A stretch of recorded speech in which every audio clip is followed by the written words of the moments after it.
ಸಾಂಕೇತಿಕವಾಗಿ ಪತಿ ಎಂದು ಸಮ್ಮತಿಸಬೇಕು. ಯಾಕೆ ನೀನು ಆಲೋಚನೆ ಮಾಡಿದ ದಾರಿ ತಪ್ಪು ಅಂತ ನಾನು ಹೇಳುದು ಏನು? ಅದು ಕಾಲಿಡುವ ಮುನ್ನ ಕಣ್ಣಿಟ್ಟು ಬರಿಸಬೇಕು. ಸ್ವಲ್ಪ ಆಲೋಚನೆ ಮಾಡಿ. ವಿದ್ಯೆ ಎನ್ನುವುದು ಯಾರಿಗೆ ಸೀಮಿತವಾದದ್ದಲ್ಲ. ಒಬ್ಬ ಕುಂಟನಿಗೆ, ಕುರುಡನಿಗೆ, ಹೆಳವನಿಗೆ ವಿದ್ಯೆ ನೀನು ಇಂಥದ್ದೊಂದು ಪಂಥಬಂಧ ಮಾಡಿರುವಂತ ಸಂದರ್ಭ. ಯಾವುದೋ ಕುಂಟನೋ ಕುರುಡನೋ ಹೆಳವನೋ ಒಂದು ಸಭಾಂಗಣದಲ್ಲಿ ಬಂದು ನೀನು ಕೇಳುವಂತ ಪ್ರಶ್ನೆಗೆಲ್ಲ ಉತ್ತರವನ್ನ ಕೊಟ್ಟ ಅಂತ ಅವನನ್ನೇ ಮದುವೆ ಆಗುವುದು ನಾನು. ನಿನ್ನ ಜೀವನದ ಗತಿ ಏನು ಅಂತ ಮಾಡಿ. ಯಾಕೆ ನಡೆಯುವಾಗ ರತ್ನಗಂಬಳಿಯನ್ನು ಹಾಸಿಕೊಟ್ಟವರು ನಿನ್ನ ಅಪ್ಪ. ನೀನು ಮರುಗುವುದಿಯಲ್ಲಿ ಊಟ ಮಾಡುವುದು ಅಂತವನನ್ನು ಬರಿಸಿದೆ ಅಂತಾದ್ರೆ ಜೀವನದ ದಿಕ್ಕೆ ಬದಲಾಗಿ ಹೋಗ್ತದೆ. ಯಾವ ನಿನ್ನ ವಿದ್ಯೆ ಎನ್ನುವುದು ನೀನು ಅಲಂಕಾರವಾಗಿ ಬಳಸಿಕೊಂಡಿದ್ದೀಯೋ ಅದು ಅಹಂಕಾರವಾಗಿ ಜೀವನದುದ್ದಕ್ಕೂ ಕಣ್ಣೀರ ಬಾವಿ ಹಾಕಿ ಹೋಗ್ತದೆ. ಕುಂಟನನ್ನು ಹೇಳೋದನ್ನು ಮದುವೆ ಆದೆ ಅಂತ ಆದ್ರೆ ಅವನಲ್ಲಿ ವಿದ್ಯೆ ಉಂಟು ಅಂತಾದ್ರೆ ಜೀವನ ಸಾರ್ಥಕ ಕಂಡುಕೊಳ್ಳುವುದಕ್ಕೆ ಸಾಧ್ಯವಿಲ್ಲ. ನೋಡಿ, ಇಷ್ಟು ಚಂದದವರು ಹೋಗಿ ಒಬ್ಬ ಕುಂಟನನ್ನು ಮದುವೆ ಆದ್ರೆ ಪ್ರಯೋಜನ ಏನು? ನೋಡಿದವರು ಏನು ಹೇಳಿ ಬಿಡು, ಅದು ಬಿಡು. ಹಾಗೆ ಹೇಳುವುದಕ್ಕೆ ಸಾಧ್ಯವಿಲ್ಲ. ವಿಧಾತ ಹಣೆಯಲ್ಲಿ ಹೇಗೆ ಬರೆದಿರ್ತಾನೆ ಎಂದು ತಿಳಿದುಕೊಳ್ಳುವುದಕ್ಕೂ ಸಾಧ್ಯ ಇಲ್ಲ. ನೀನು ಹೇಳಿದ ರಾಜಕುಮಾರಿ ಆದಂತ ನಾನು ರಾಜಕುಮಾರನನ್ನೇ ವರಿಸಬೇಕು, ರೂಪವಂತನೇ ಗಂಡನಾಗಬೇಕು ಎನ್ನುವ ಆಶೆ. ಅಂತವನ್ನೇ ಮದುವೆ ಆದೆ ಅಂತ ಮದುವೆಯಾಗಿ ಕೆಲವು ಸಮಯ ಕಳೆದು ಕಾರಣ ವಶಕ್ಕೆ ತುತ್ತಾದಂತ ನನ್ನ ಗಂಡ ಕೈಗಾರ ಕಳೆದುಕೊಂಡ್ರೆ ಅವನ ಬಗ್ಗೆ ಜೀವನ ಸಾಗಿಸಬೇಕಾಗ ನಾನು ಬಿಡ್ಲಿಕ್ಕಾಗಿಲ್ಲ. ಹಣೆ ಬರ ಹೇಗೆ ಬರ್ದಿರ್ತಾನೆ ಅಂತ ಹೇಳೋದಕ್ಕೆ ಸಾಧ್ಯ ಇಲ್ಲ. ಹಣೆ ಬರಕ್ಕೆ ಹೊಣೆ ಯಾರು ಒಂದು ಮಾತು ನಾನು ಅಂಥವನ್ನೇ ವಿದ್ಯಾವಂತನಾಗಿರ್ಬೇಕು. ಸರಿಯೇ, ಈ ವಿದ್ಯಾವಂತನನ್ನೇ ಆಗ್ಬೇಕು ಅಂತ ಉಂಟು. ಹೌದಾ? ಮೊದಲು ಏನು ಬದಲಾವಣೆ ಆಗೋದು ಬೇಡ. ಇಲ್ಲವೇ ಈಗ ಒಂದು ಕೆಲಸ ಮಾಡಿ. ಏನು? ನಾನು ಸುದ್ದಿ ಬಳಸಿ ಮಾತಾಡ್ತೀನಿ. ನಾನು ನೇರವಾಗಿ ಹೇಳ್ತೀನಿ. ನೋಡು, ಇದಾದ್ರೂ ಆಗ್ತದೆ. ನೋಡು, ನೀನು ಹೇಳಿ. ನೋಡು, ನಾನು ನೋಡ್ಲಿಕ್ಕೆ ಹೇಳಿದ್ದೆ. ನೋಡಿದ್ರೆ ಜೀವ ಬೆಳೆದಾಗಿ ಕಾಣಿಸ್ತದೆ.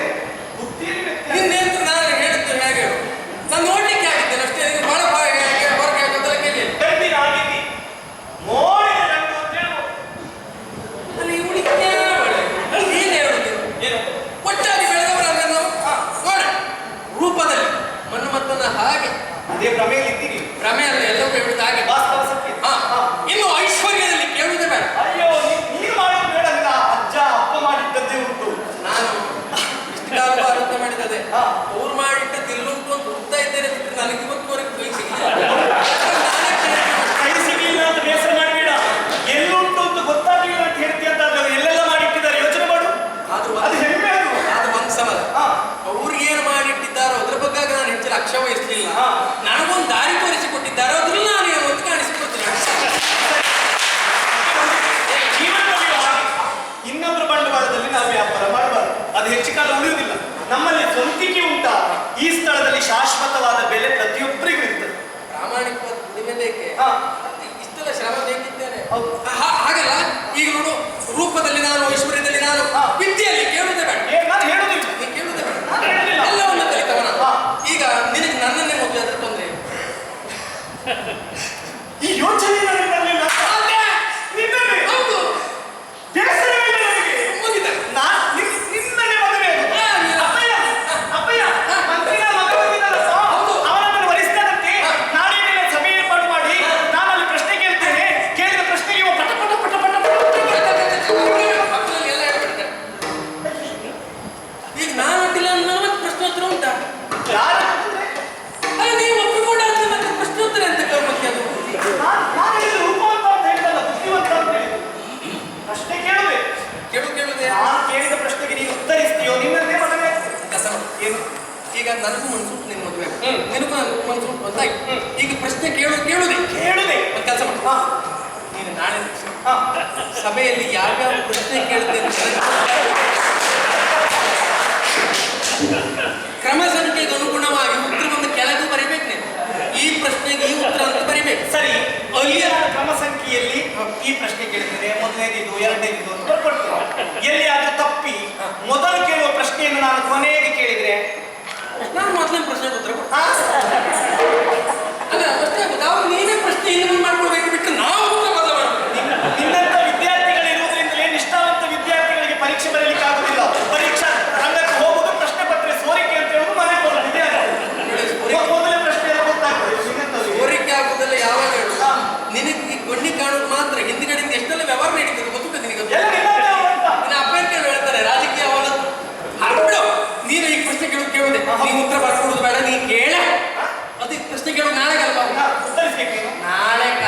ಹಾಕಲಿ ಅಂದ್ರೆ ನಾಳೆ ಕತೆ ಬಿಡು. ನಾಳೆ ಬೇಡ, ಬಿಡುವ. ಬಿಡು. ಇವತ್ತು ಇವತ್ತು ಏನಾಗ್ಬೇಕು ಅಂತ ಹೇಳ್ತೆ. ಇವತ್ತು ಏನಾಗ್ಬೇಕು? ನೀನು ಓದು, ಓದ್ತಾ ಇರು. ನಾನು ಬೇಕಾದ್ರೆ ನಾನು ನಾಲ್ಕೈದು ಪುಸ್ತಕ ಕೊಡ್ತೇನೆ, ಓದ್ತಾ ಇರು. ನಾನು ಪುಸ್ತಕ ಓದ್ಲಿಕ್ಕೆ ಬರಲಿಲ್ಲ. ಮತ್ತೆ ನಾನು ಓದಕ್ಕೆ ಹೋಗಿದ್ರೆ ವಿದ್ಯೆ ತಲೆಗೆ ಹತ್ತದೇ. ಅಲ್ಲ, ನನಗೆ ವಿದ್ಯೆಯೇ ಬೇಕು ಅಂತ. ಯಾವ ವಿದ್ಯೆ ಹೇಳ.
ಇವತ್ತೇನಾಗಬೇಕು ನೇರವಾಗಿ ಹೇಳಿದ್ದೆ. ಏನು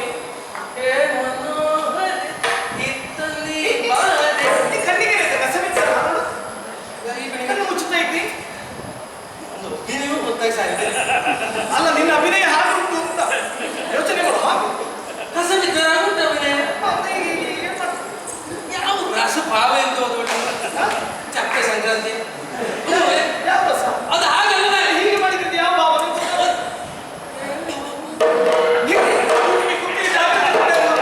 ಮೊನ್ನೆ ನಮ್ಮಲ್ಲಿ ಒಬ್ಬರಿಗೆ ಹಾಗೆ ಅವರು ಹೀಗೆ ಮಾಡಿ ಕೊನೆಗೆ ಹೀಗೆ ಆಯ್ತು.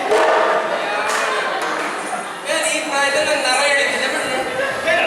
ಪ್ರಾಯ ಆಗ್ಬೇಕು ಅಂತಿಲ್ಲ, ಹೀಗೆ ಯೌವನದಲ್ಲಿ ಇರುವವರಿಗೆ ರೋಗ ಶುರುವಾಗುವುದು. ಅದಲ್ಲ, ಹೇ ಮನೋಹರ ಇತ್ತ ನೀ ಬಾರ. ಯಾಕಾಗಿ?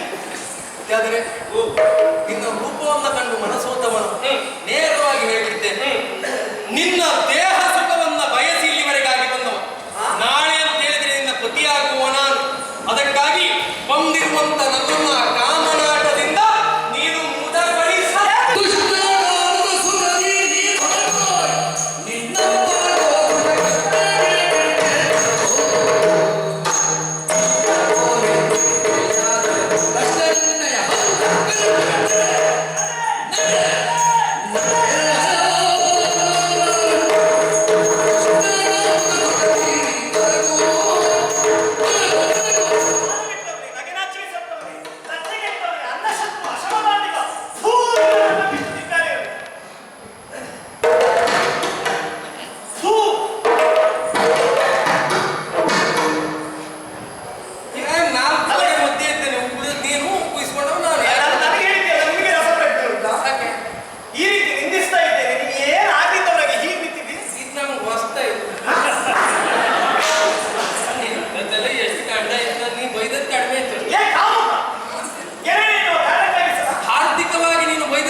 ನಿನ್ನಂತವ್ರು ಮನೆಗೆ ಸೇರಿದ್ರೆ ಮನೆಯಲ್ಲಿ ಸಂಬಂಧ ಪೂರ್ಣ ಹಾಳಾಗಿ ಹೋಗ್ತದೆ. ಸಂಸ್ಕಾರ ಹೀನ ಹೋಗಬೇಕು. ಹೌದಪ್ಪ, ಇದು ಭಾವ ಅಲ್ಲ, ಇದು ಅಭಾವ. ನೀನು ಗೆಳೆಯ ಎನ್ನುವ ಕಾರಣಕ್ಕಾಗಿ ಸಂಖ್ಯೆಯಿಂದ ಮಾತನಾಡಿಸಿದ್ರೆ ಅದನ್ನು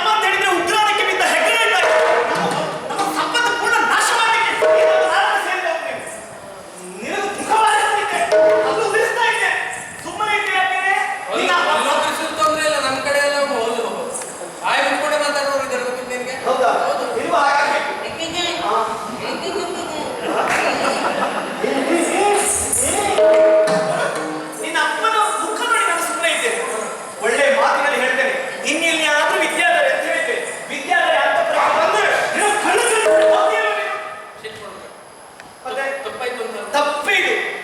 ಆಯ್ತು, ಏನು ಹೋಗ್ಬೇಕು ಅಂತ ಹೋಗು. ಈಗ ಬುದ್ಧಿ ಬಂತಲ್ಲ. ಸ್ವರ ಏರಿಸ್ತಿದ್ರೆ ಆಗುದಿಲ್ಲಪ್ಪ ಇಂಥವ್ರು ಕಾಟದಲ್ಲಿ. ಅದಕ್ಕೆ ಜನ ಸೇರಿಸಿದವರು ಇದ್ದಾರೆ. ನೀನ್ ಬಾಗಿ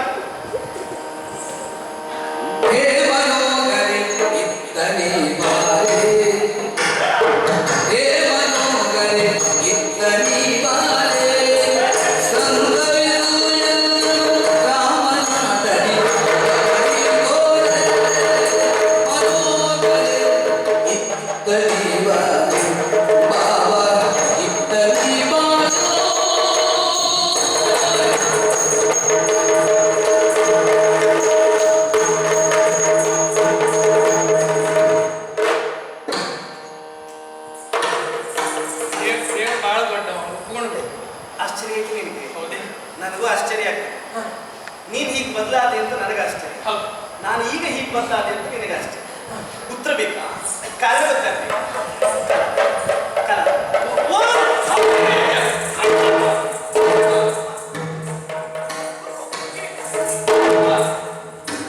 ಈಗ ಹೇಮ ನೋಹರ ಇತ್ತ ನೀಪ ನಮ್ಮವರು ಎಷ್ಟೆಷ್ಟೊತ್ತಿಗೆ ಏನು ವಸ್ತು ಬೇಕೆಲ್ಲ ಗೊತ್ತಾಗ್ತದೆ. ಲೆಕ್ಕಾಚಾರ ಮಾಡ್ತೇನೆ ನಿಮ್ಮ ನೀನ್ ಮಾಡೋದು ಬೇಡ, ಅವ ನಮ್ಮಲ್ಲಿದ್ದವ ಕೆಲಸಕ್ಕೆ ನಾವು ಲೆಕ್ಕಾಚಾರ ಮಾಡ್ತೇವೆ.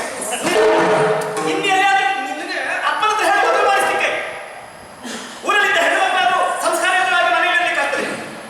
ಹಂದಿ, ನಾಯಿ, ಎಮ್ಮೆ, ಕೋಣ ನೀನು ಅವಕ್ಕೆಲ್ಲ ಬೇಸರ ಆಗ್ತದೆ. ದಯಮಾಡಿ ಏನು ಅಜ್ಞಾನದ ಅಂಧಕಾರದಲ್ಲಿರುವಂತ ನಾನು ನಿನ್ನ ತಲೆಗೆ ಬಂದು ಬಾಯಿಗೆ ಬಂದಾದ ಹಾಗೆ ಅಡ್ಡಿಲ್ಲ. ಆಗಾಗ ಸಾಹಿತ್ಯ ಮಾತಾಡ್ತೀನಿ. ಇದು ಅಪರಾಧ ಎನ್ನುವುದು ನನಗೆ ಗೊತ್ತಾದ್ಮೇಲೆ ಗೊತ್ತಾಯ್ತು. ಏನ್ ಮಾಡೋಣ? ನಾನಾಗಿ ನಾನು ಮತ್ತೆ ಒತ್ತಾಯ ಪೂರಕವಾಗಿ ಇಲ್ಲಿಗೆ ಬರುವಂತ ಅನಿವಾರ್ಯತೆ. ಅಪ್ಪ ನನಗೆ ಭರವಸೆ ಮಾತನ್ನು ಕೊಟ್ಟ ಎನ್ನುವ ಹಾಗೆ ನಾನು ಇದನ್ನು ಭರಿಸಬೇಕೆಂಬ ತೀರ್ಮಾನದಲ್ಲಿ ಬಂದ ಮಕ್ಕಳು. ನೀನು ವರಿಸುವುದಲ್ಲ, ಒಂದು ವರಿಸಲಿಕ್ಕೆ ಅಭ್ಯಾಸ ಮಾಡು. ಬಾಲ್ಯದ ಒಡನಾಡಿಯಾಗಿ ವಿನೋದದಲ್ಲಿ ನಿನ್ನಲ್ಲಿ ಮಾತಾಡುವುದಕ್ಕಾಗಿ ಸಿಟ್ಟಿನ ಮರದಲ್ಲಿ ನೀನು ಹೊಡೆದೆ. ಸತ್ಯ ಹೇಳ್ತೇನೆ ವಿದ್ಯಾರ್ಥಿ, ಈಗಾದ್ರೂ ಅದು ಹೇಳು. ಅನುಮಾನವೇ ಇದೆ. ನಮ್ಮಲ್ಲಿರುವಂತ ಈ ಕಾಮ ಎನ್ನುವಂತ ಅಜ್ಞಾನ ದೂರವಾಗಿ ಸುಜ್ಞಾನದ ಬೆಳಕನ್ನು ಕೊಟ್ಟವಳು ನೀನು. ನೀನು ಗುರುಮಠಕ್ಕೆ ಹೋದದ್ದು ಸಾರ್ಥಕ ಆಯ್ತು. ಈಗ ನಿನಗೆ ಜ್ಞಾನೋದಯ ಆಯ್ತು. ಮಾಡಿದ ತಪ್ಪನ್ನ ಕ್ಷಮಿಸುವುದರ ಒಟ್ಟಿಗೆ ಇವತ್ತು ಒಂದಿವ್ಸ ನಾನು ಒಟ್ಟಿಗೆ